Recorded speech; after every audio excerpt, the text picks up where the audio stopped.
இந்த கடைசி லாஸ்ட் 1 மந்த்தாக நடந்த ஒரு சில விஷயங்கள் உங்ககிட்ட நான் ஷேர் பண்ணணும்னு ஆசைப்படுறேன். இந்த 200 யூனிட் மின்சாரம், கட்டணமில்லா மின்சாரம் அறிவித்தோம். அதில் ஆல்ரெடி இருந்த 100 யூனிட் திமுக கொடுத்தது கிடையாது. மேடம் ஜெயலலிதா மேடம் இருந்தப்போ செஞ்சுட்டு போனது.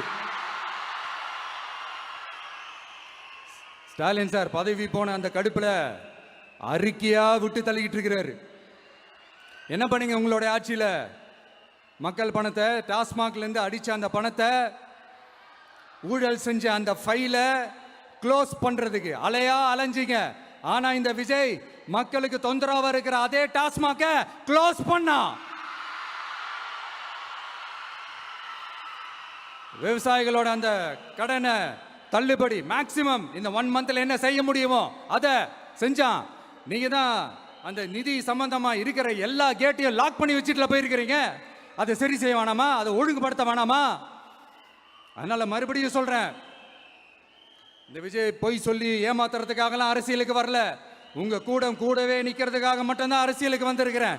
அதுல எந்த மாற்று கருத்துமே கிடையாது. கவலையப்படாதீங்க விவசாய பெருமக்களே. வெற்றியின் மண் எஸ்என்எஸ் இன்ஸ்டிடியூஷன்ஸ் கோவை.